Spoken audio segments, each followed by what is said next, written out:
Before going into the demo, let's see the Docker working architecture which we'll use. Basically, I want to show you that how will we communicate with Docker. The first thing is we'll launch an EC2 instance in one of the AWS regions, and then we'll install Docker in this EC2 instance. After installing Docker, we'll start the Docker daemon, or we'll run the Docker daemon. This Docker daemon would be used to start or spin up new containers. Remember, I told you that Docker daemon is the one which manages containers using images. So containers are nothing but the running version of the images, and images are the executable package. So Docker daemon will pull the image and run that image as a container. And in this EC2 instance, we'll run multiple Docker containers.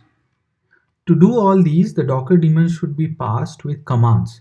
Now, how do you pass commands? What is the way to interact with the Docker daemon? That is called Docker client.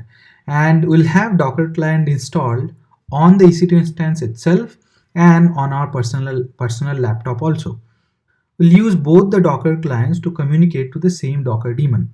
So if the Docker client is on our laptop or my laptop, I'll use this Docker client to communicate with this Docker daemon, which is on the EC2 instance.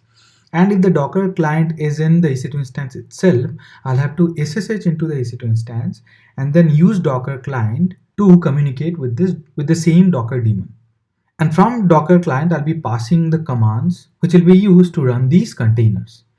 Now there's one more component here, which is Docker Hub registry or Docker registry.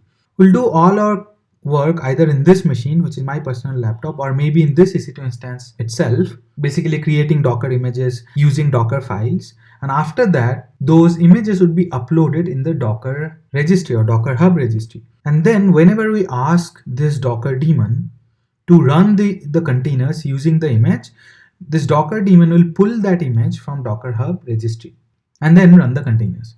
So Docker clients will always have communication path with the Docker Hub registry, irrespective of where the Docker client is.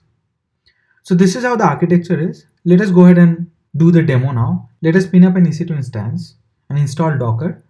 So once we install Docker, it will have both Docker daemon and Docker client. We'll have to start the Docker daemon in the EC2 instance itself. And the same thing will be done in my personal laptop also. In my personal laptop, I'll not start Docker. I'll use the Docker client only. And also, I'll show you how to set up your Docker Hub registry, which is a public registry, by the way.